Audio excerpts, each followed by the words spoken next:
Hello everyone, আমি জবওয়ালা হালিম। আমার এই চ্যানেল তাদের জন্য যারা সেলফ প্রিপারেশনের মাধ্যমে ডিফারেন্ট গভর্নমেন্ট জবসের প্রিপারেশন করছেন। আমার এই চ্যানেলের মাধ্যমে আমি পড়াই না, কিন্তু বলে দেই কিভাবে পড়তে হয়, কিভাবে ডিফারেন্ট কম্পিটিটিভ এক্সামসের প্রিপারেশন করতে হয়। আজকের এই ভিডিও হলো পিএসসি ক্লার্কশিপ পরীক্ষার পার্ট 2তে যে গ্রামারে প্রেসি রাইটিং থাকে 2019-এ পার্ট এ যে সিরিজে যে কোয়েশ্চেন এসেছিল তার প্রেসি রাইটিং নিয়ে আলোচনা। যারা আমার চ্যানেলকে ফলো করেন দেখবেন আমার পুরনো ভিডিওতে আমি বারবার বলেছি যে পিকে দে সরকারের বই খুবই ভালো, সেটা আপনারা ফলো করে নিতে পারেন। ইন নাটসেল প্রেসি রাইটিংয়ের যে নিয়ম হলো, যে প্যারাগ্রাফ দেওয়া আছে সেটা পড়ে আগে একটা সুইটেবল টাইটেল ভাবতে হবে যে এই প্যারাগ্রাফটা কিসের উপরে, তাহলে আমরা সেই প্রেসিটা সেভাবে করতে পারবো। এবার যদি এই প্যারাগ্রাফটা মোটামুটি 150 ওয়ার্ডসের থাকে তাহলে 1/3 ওটাকে 50 ওয়ার্ডসে লিখতে হবে।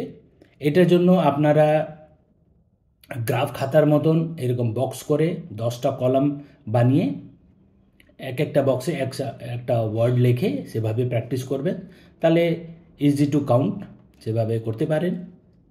আর চেষ্টা করবেন সিম্পল সেন্টেন্স লেখার, কমপ্লেক্স সেন্টেন্স করলে গ্রামাটিক্যালি ভুল হওয়ার চান্সেস থাকে।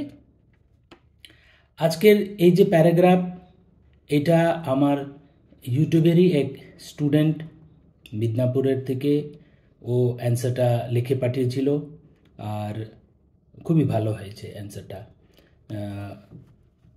আমি ওর অ্যান্সারটাকেই আজকে ডিসকাস করব। আগে আমরা যে প্যাসেজ আছে সেটা নিয়ে একটু স্টাডি করে নিই। যে স্টুডেন্ট, ওকে ঠিক আছে, তাহলে প্যাসেজটা হলো, What I have most wanted to do throughout the past 10 years is to make political writing into an art. My starting point is always a feeling of partnership, a sense of injustice. When I sit down to write a book, I do not say to myself, I am going to produce a work of art. I write it because there is some lies that I want to expose, some fact to which I want to draw attention, and my initial concern is to get a hearing. But I could not do the work for writing a book or even a long magazine article if it were not also an aesthetic experience. Anyone who cares to examine my work will see that even when it is downright propaganda, it contains much that a full-time politician would consider irrelevant. I am not able and do not want completely to abandon the worldview that I acquired in childhood. So long I remain alive and well, I shall continue to feel strongly about prose style, to love the surface of the earth, and to make a pleasure in solid objects and scraps of useless information. It is no use trying to suppress the side of myself. The job is to reconcile my ingrained likes and dislikes with the essentially public, non-individual activities that this age forces on all of us. তাহলে এই paragraph পড়ে মোটামুটি যেটা বোঝা যাচ্ছে যে যিনি writer, উনি যে পলিটিক্যাল রাইটিং, একজন রাইটার মানে রিপোর্টার টাইপের উনি লেখেন, আর উনি চান যে পলিটিক্যাল রাইটিং কে একটা আর্টের ফর্ম দিতে। তাহলে আর উনি নিজের এক্সপিরিয়েন্স, নিজের চিন্তা ধারণা, হ্যাঁ, উনি কী ভাবেন, কতটা সাকসেস হয়েছেন, কতটা হননি, কি অসুবিধা, উনি কি এক্সপেক্ট করেন, কি চান, এই নিয়ে আলোচনা। তাহলে ইন নাটসেল আমার মতে বা আমার সেই স্টুডেন্টের মতে এই টাইটেলটা হবে making political writing into an art.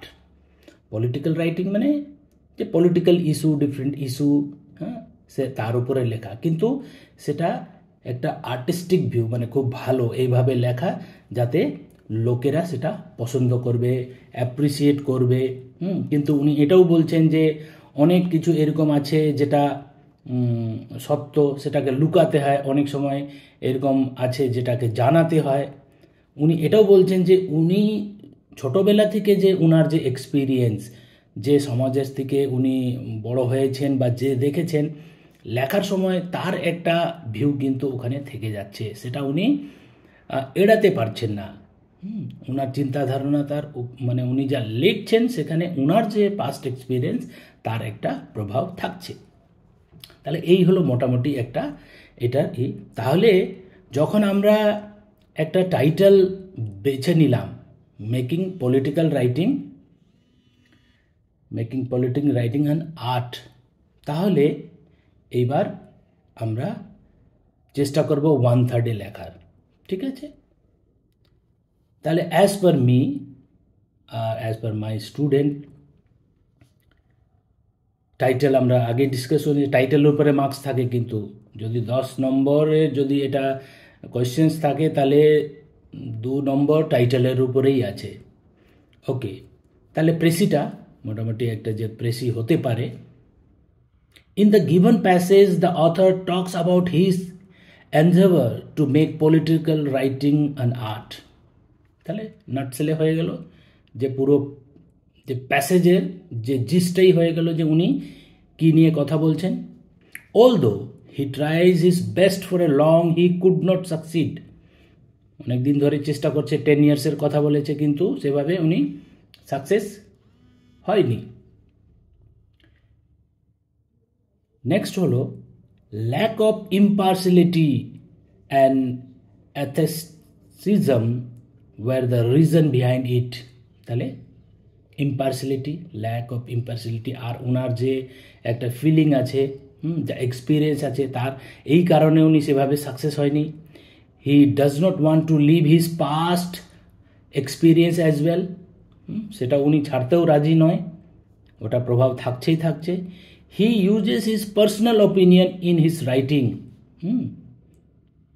স্বাভাবিক, যেটা উনি বারবার বলেছেন।